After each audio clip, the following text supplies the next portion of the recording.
I need to tell you something that happened to me 3 years ago that completely changed how I think about my own aging body. I was visiting a patient, an 89-year-old woman, at her home. While I was setting up my equipment, she dropped a small object on the kitchen floor. A coin, I think. Without pausing, without holding on to anything, without groaning or hesitating, she descended smoothly into a full squat, picked it up, and rose back to standing. The whole thing took 3 seconds. She did not even register it as a movement worth commenting on. I sat there completely still. Because I had spent the previous week seeing patients in my 60s and early 70s who could not rise from a chair without pushing off the armrests. Patients who gripped railings to navigate 2 steps. Patients who had stopped getting down on the floor years ago because they knew they might not be able to get back up. And here was an 89-year-old woman squatting and rising from the floor the way a healthy 35-year-old would. I asked her about it afterward. What did she do? What was her secret? She looked at me with genuine confusion. She said she just moved the way she had always moved. She sat on the floor sometimes. She walked slowly when she walked. She stood on one leg when she was waiting for things. Nothing complicated, nothing expensive, nothing that required a gym or a program or a coach, just movement habits, built into daily life so deeply that they had become invisible. Today I'm going to share all 6 of those habits with you, and I am going to explain the medical science behind why each one works. But I have to warn you before we begin. The 6th one surprised me the most, and it is the one that most people over 60 have completely stopped doing without realizing what they lost. Stay with me until the end. The first habit explains exactly what I saw that woman do in her kitchen, and why it becomes impossible for most Western adults well before they reach her age. It is simply using a deep squat as a resting position, not as an exercise. Not as something you do in a gym for a set number of repetitions. Just as a position you naturally drop into when you need to pick something up, tend to something low, or rest for a moment. In most cultures around the world, and historically in virtually all of them, humans sat this way, not on chairs, in a squat, heels flat on the ground, hips below the knees, spine upright. Children do it naturally. Toddlers spend hours in this position without effort. The problem is the chair. When you spend decades sitting in a chair, a specific cascade of structural changes occurs in your lower body. Your hip flexors, the muscles that connect your femur to your lumbar spine, adapt to the shortened position by tightening. Your Achilles tendons, which must lengthen to allow the heels to stay flat during a squat, gradually lose their elasticity. The joint capsule of the hip, the connective tissue sleeve surrounding the ball and socket joint, loses the range it no longer regularly explores. And now when you try to squat, the body refuses. The heels lift. The lower back rounds dangerously. The knees ache. The position that should be natural feels impossible. Research from the University of Tokyo found that adults over 70 who had maintained squatting habits throughout their lives had leg strength and joint torque comparable to people 2 decades younger. The position itself was the training. No gym required. Now, I want to be absolutely clear about one thing, because this is where people get hurt. If you have not done this movement in years, you cannot simply drop into a deep squat and hold it. Your joints are not ready. Your tendons are not ready. Your nervous system will treat it as a threat. Here is the correct progression. Stand in front of a sturdy door frame or heavy piece of furniture. Hold with both hands for full support. Begin to lower yourself, slowly, only as far as you can while keeping your heels flat on the floor and your spine in a neutral position. Do not force depth. The moment your heels begin to lift or your lower back rounds, stop there. Hold for 20 seconds. That is your starting point. Over days and weeks, as your Achilles tendons gradually lengthen and your hip capsule begins to open, you will find yourself going deeper with less effort. The target over several months is 2 to 3 minutes of comfortable supported squat with heels flat. And here is something remarkable that will happen along the way that most people never expect. I will tell you about it when we get to the third movement. The second habit addresses the leading cause of injury-related death in adults over 65, and it takes exactly 60 seconds per day to practice. Falls. Most people think falls happen because of weakness, and weakness is certainly a contributing factor. But in my clinical experience, the primary mechanism of most falls is not weakness, it is a delay. A fraction of a second delay in the body's ability to detect that balance has been disrupted and respond to it before the disruption becomes a fall. This delay is caused by the degradation of proprioception, the body's internal positioning system, operated by millions of specialized nerve receptors in the joints, muscles, and connective tissue of the feet and ankles. These receptors fire constantly while you stand, sending a stream of data upward to the brain about exactly where your body is in space.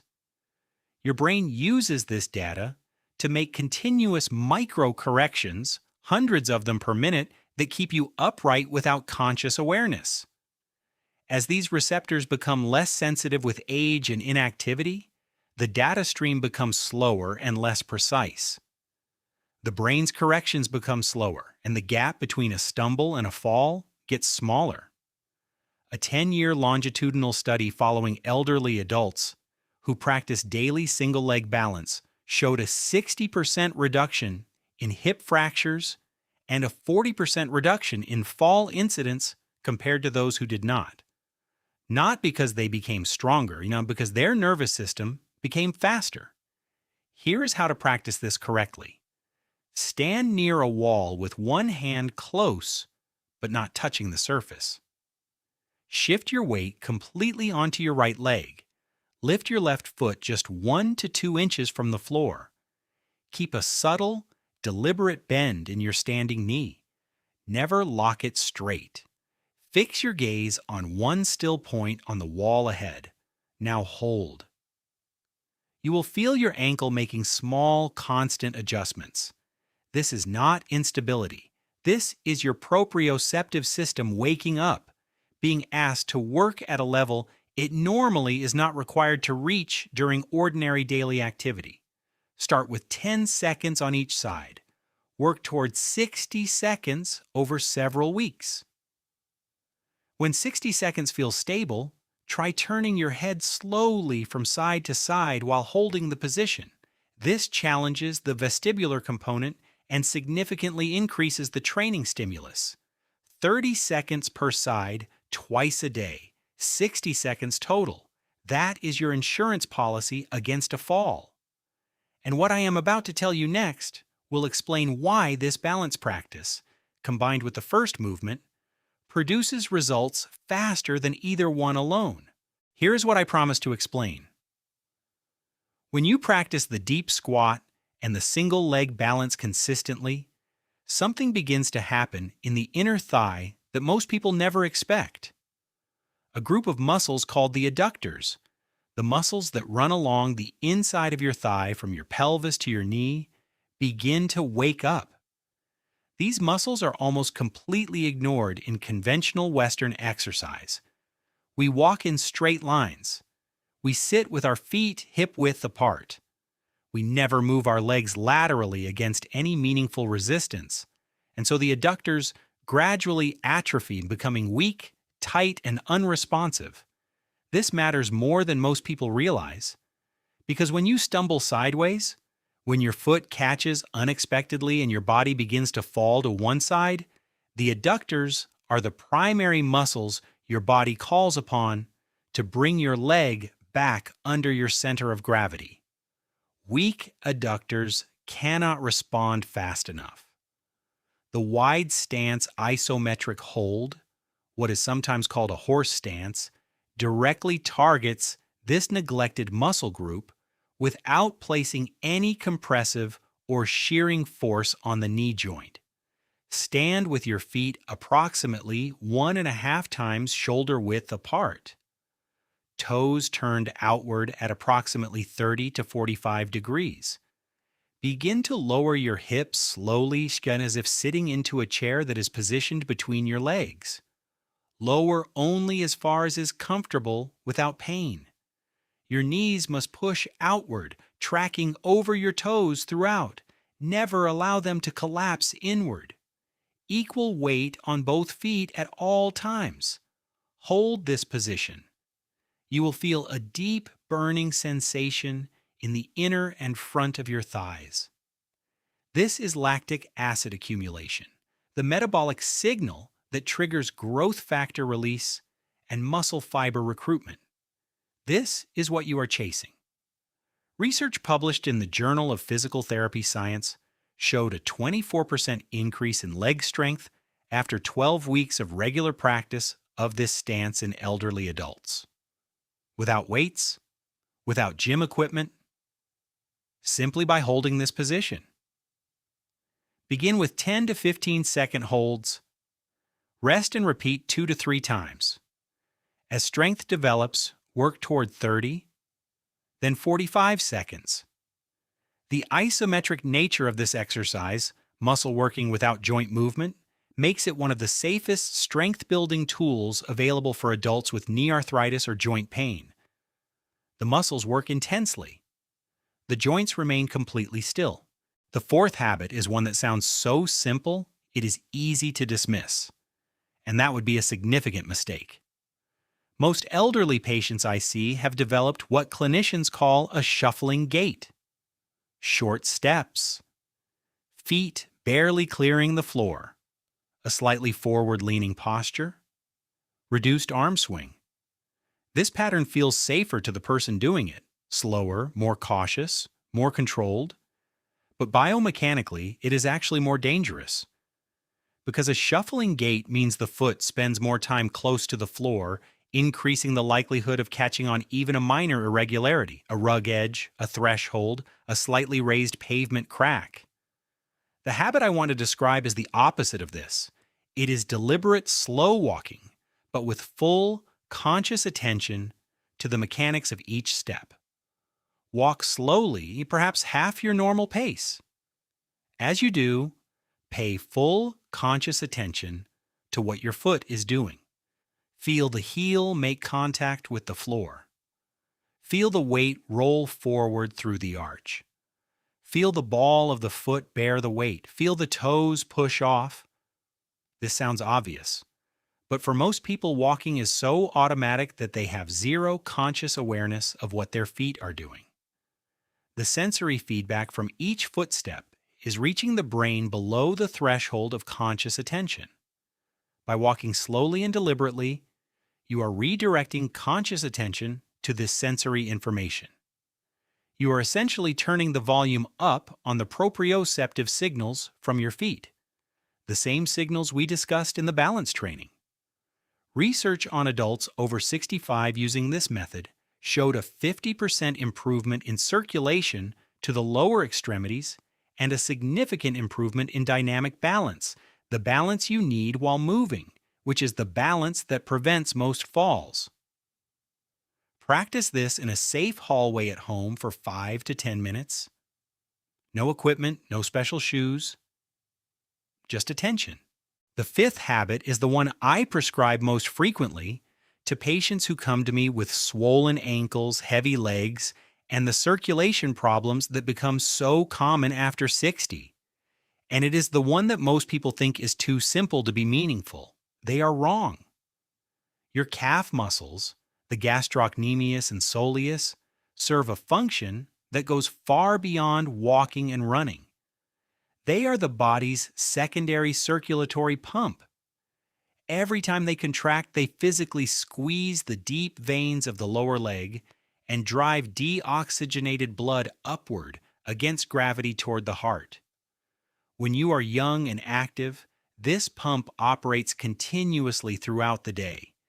Every step, every movement, every shift in position keeps the calf muscles working and the blood flowing efficiently. As you age and become more sedentary, this pump activity decreases. Blood begins to pool in the lower legs. The ankles swell. The legs feel heavy and tired by afternoon. And in more serious cases, the stagnant blood increases the risk of clot formation.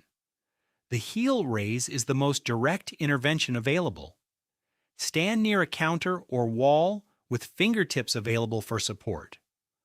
Rise onto the balls of both feet as high as you comfortably can. Pause at the top, a full 1 to 2 second pause, to maximize the muscle contraction and therefore the venous pumping action. Then lower slowly, taking 2 to 3 seconds to bring your heels back to the floor. The tempo is critical. Bouncing quickly uses momentum rather than muscle, and the venous pumping effect is dramatically reduced. Slow, deliberate, with a pause at the top, this is what produces the circulatory benefit. 2 to 3 sets of 20 repetitions. This can be done while waiting for the kettle, while brushing your teeth, while standing at the kitchen counter. But here is something about this exercise that most people do not know. And it is the reason why I consider it essential even for people with no circulation problems. I will explain this when we cover the next movement. Now I can explain the additional benefit of heel raises that I mentioned and connect it to this sixth movement. Heel raises, when performed with the slow lowering phase I described, build eccentric strength in the Achilles tendon and the muscles around the ankle.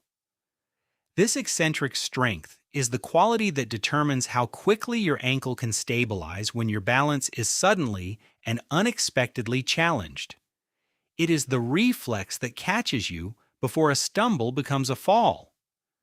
This is why heel raises and single leg balance training, practiced together, produce fall prevention results that neither produces alone. They train complementary components of the same protective system.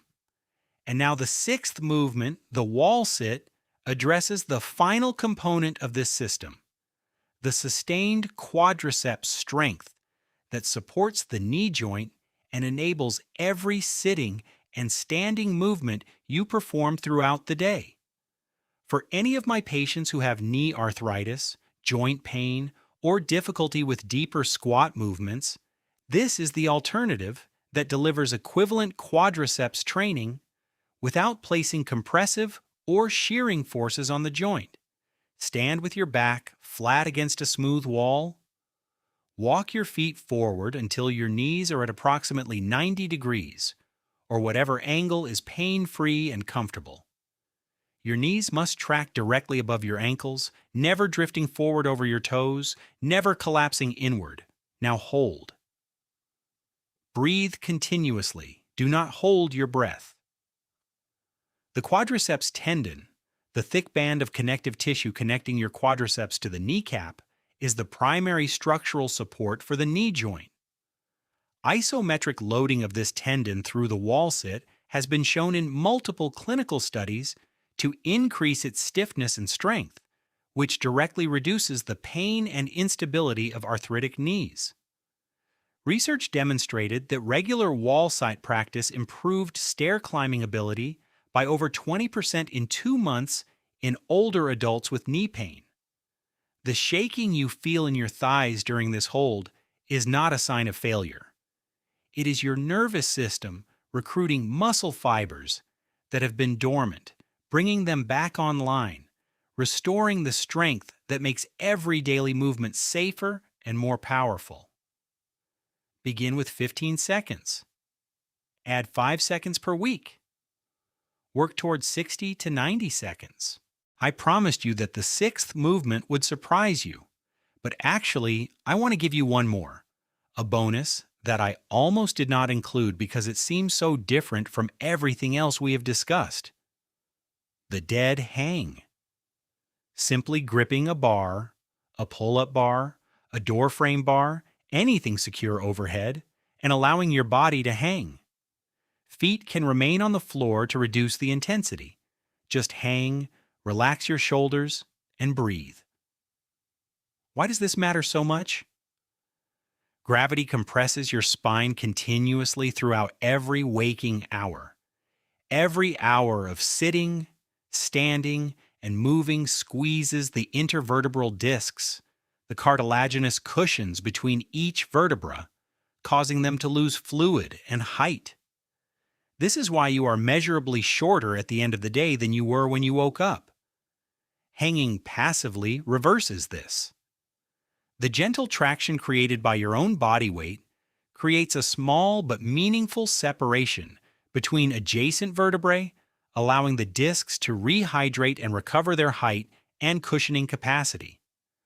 But there is a second benefit that is arguably more important: grip strength. Grip strength is one of the most powerful biomarkers of overall health and longevity available in geriatric medicine. It correlates with heart health, with muscle mass throughout the body, with cognitive function, and with survival across virtually every age group studied. And it is one of the first things to decline in sedentary, older adults, because almost nothing in modern daily life provides the grip challenge it requires to maintain. 30 seconds of passive hanging, once or twice a day, that is all. If you have shoulder injuries, consult your physician first. But for most adults, this is one of the most efficient recovery and strength maintenance tools available. 6 movements. Plus one bonus: deep squat rest for hip mobility and joint health that walking cannot provide. Single leg balance for the proprioceptive speed that prevents stumbles from becoming falls. Wide stance isometric hold for the inner thigh and quad strength that stabilizes your pelvis with every step. Mindful slow walking for the conscious gait training that eliminates the shuffle and heightens your body's internal map. Heel raises for the circulatory pump and eccentric ankle strength that keeps your blood moving and your balance sharp. Wall sit for the sustained quadriceps strength that supports your knees and powers every sit-to-stand movement of your day. And dead hang for the spinal decompression and grip strength that predict how long and how well you will live. None of these require a gym. None require equipment you do not already have. None require more than a few minutes scattered through your day. What they require is consistency. I am 77 years old. My legs today are stronger than they were at 50. Not because I discovered something new and because I stopped stopping. Because I kept moving in the ways the human body was designed to move. Your body remembers how to be strong. Every one of these movements is a reminder. Start today. Pick one. Do it every day this week. Add another next week. By the time you have all 6, you will not recognize the body you are living in.